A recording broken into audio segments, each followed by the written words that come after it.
57 years in the Oakland Coliseum. They've seen some great things. 4 World Series titles, 6 AL pennants, 17 AL West crowns, 21 playoff appearances.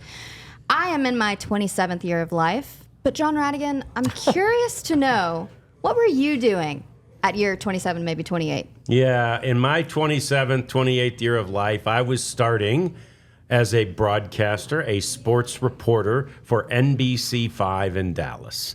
And as such, I entered a brave new world, man. I was coming from Flint, Michigan, a small market, but it's where I was born. Great I was market. actually born in Flint, and so it was really fun to work there with people I had grown up with and all that type of thing. But then I got to Dallas, man, and I'll never forget, I pulled into the parking lot of NBC5, and there was one of those huge satellite trucks like they used to have, and a helicopter in the lot. And I'm like, oh my gosh, I have hit some the big hard-hitting time. news. I became nervous. I walked in for my introduction to everybody, and they handed me a pager. And I'm like, oh, God, they know where I am at all times now. You know, so it was quite nerve-wracking. And they used that pager on June 6th of 1990 to page me and tell me I was going to Oakland, California.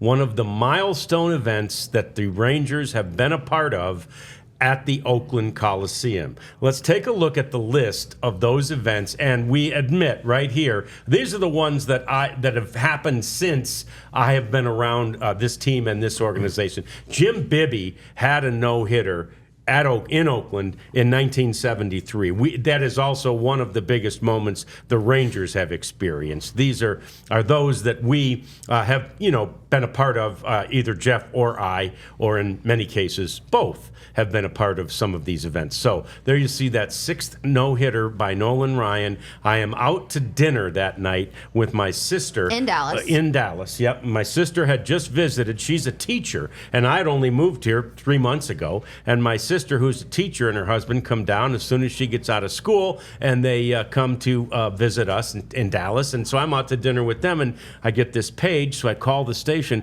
Hey, Nolan's got a no-hitter through 5, so you're going to Oakland. I'm like, well, what if somebody gets a hit? Doesn't matter. You're going to Oakland. Go. Get on a plane. So I go home from dinner, pack a bag, go to Oakland, and, of course, I think I was flying as the no-hitter was completed. But then the next day, I go to the stadium, and we go onto the field, and we had a noon newscast. It was getaway day for the Rangers, and Nolan Ryan came out and did a live shot with me on the field as I, to commemorate and talk about the no-hitter from the night before. And so not a bad, that was my first trip to Oakland. Yeah. In fact, pretty good one. It was only, less than a year since the Earthquake World Series game. Right. So I drove past places in San Francisco where we saw some of those beautiful houses and all that were, had fallen down. I drove past some that were still under construction. That was that was an absolutely just a jarring memory, but a really fun one and a great intro for me into the world of big time sports coverage at that point. So that was really fun. Nolan was like 43 then, too. He was, yep. He had 130 pitches, 14 strikeouts, and then 130 and 14 Ks in that game. Yeah, he would have one more, of course, but he was big news. I remember talking to the old reporters and columnists back then, and if they weren't at the ballpark, and if Nolan had a no-hitter through 5, which he did a lot, because he threw a lot of. He did. He threw what, 19? 12. I think he had 12 one-hitters. What a big number of one-hitters. So they would run to the ballpark. Yeah. They would say, all right, honey, I'll see you later. I got to get to the ballpark. Nolan's got a no-hitter going on. And he was big business. It was when the Rangers signed him, it kind of added some legitimacy to him, kind of like when they brought him back, and as president. It added a layer of legitimacy. John Daniels is still pretty young, both literally in age and then in his career. And Tom Hicks was, as we didn't know at the time, teetering towards bankruptcy. So it was a seminal moment for the broadcast for the ball club in 2008. But my first trip to Oakland was in 2008, and very nondescript. I don't even remember it. The first, but I figured though that I've probably seen 100 games there would be my guess. Because they would play 9 or 10 times a year. So you multiply that time the year. I was doing heavy travel, and it works out.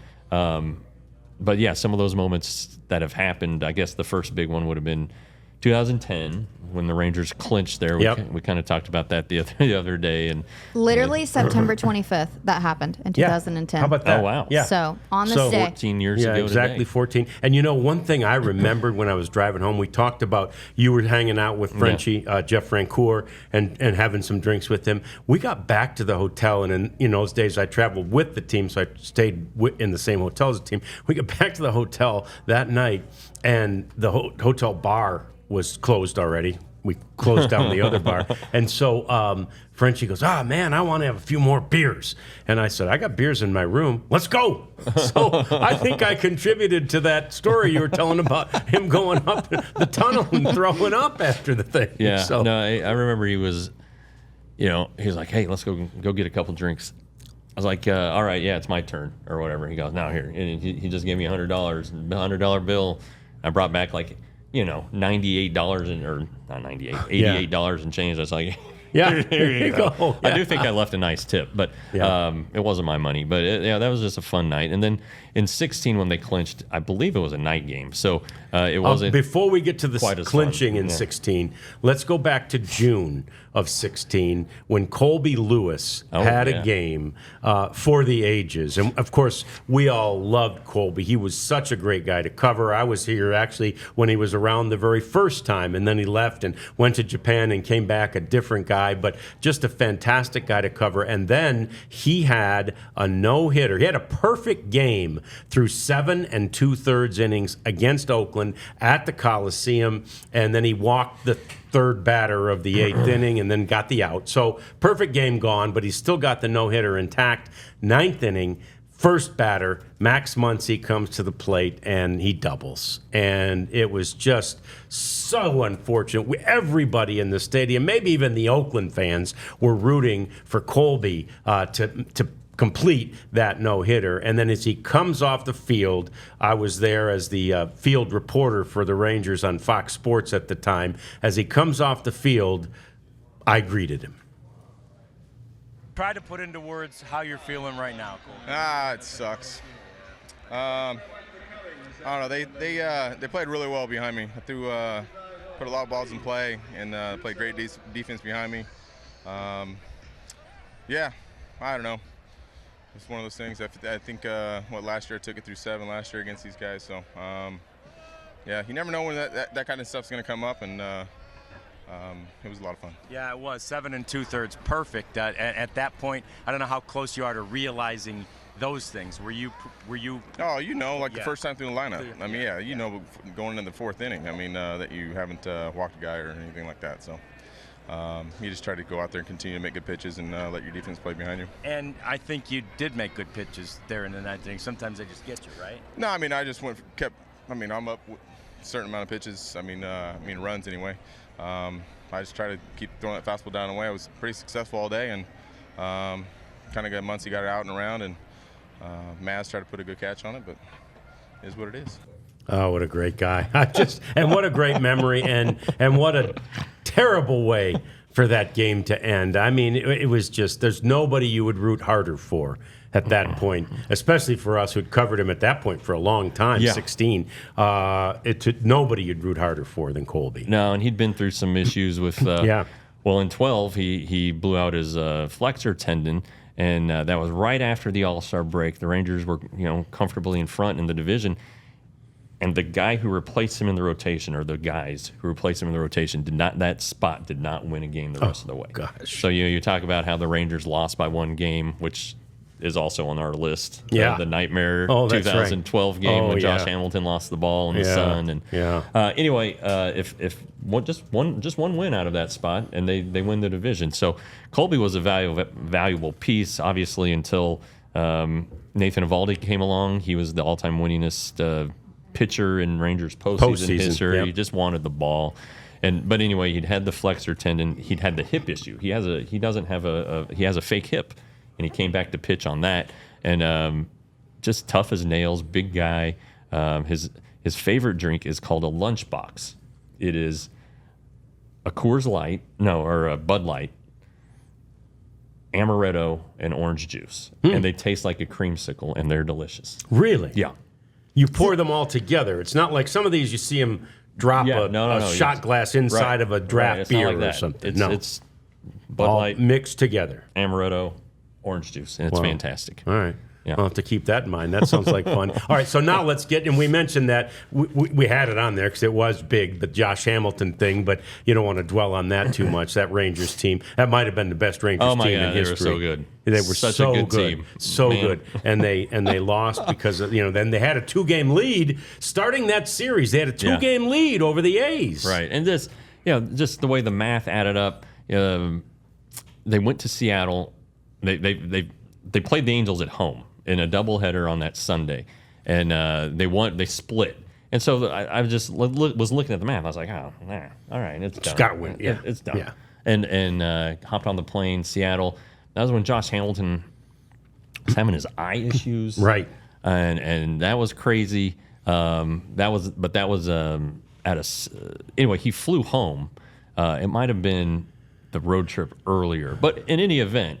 It was just some weird stuff that went on. And it just didn't work, and it was maddening. You just couldn't believe what was happening at that point in the season. Yeah, whether it was the previous road trip or that one, and I can't remember either. It's too late in the year to be messing with this stuff, Josh. And that was the year that was the 4-homer year. But that was also the year where he went through the big summertime slump, and his ex-wife had discovered that he was chewing tobacco again.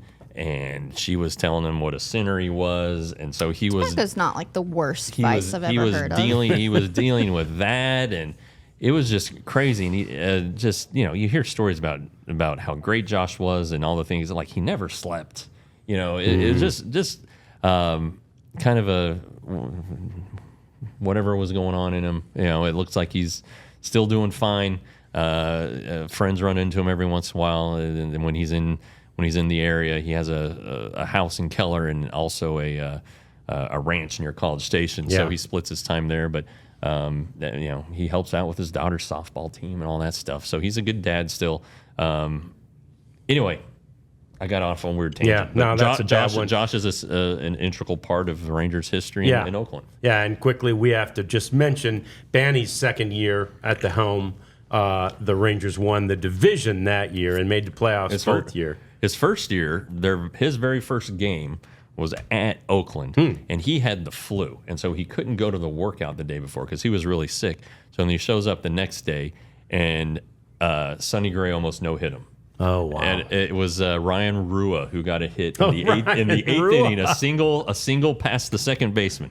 That was their only hit of the game, and anyway, so there's another Oakland memory. Yeah, lots of Oakland memories, and we appreciate Twitter helping us out with the reminder that the Bibby no-hitter happened. We had that; it just wasn't in our time in our lifetime. Covering this team, or in our lifetime, barely in mine actually. So that was the year before I was born. Well, and the '73 Rangers are like the worst team in franchise history. So to have a no-hitter, it's kind of weird. I know. Yeah, it's pretty good accomplishment.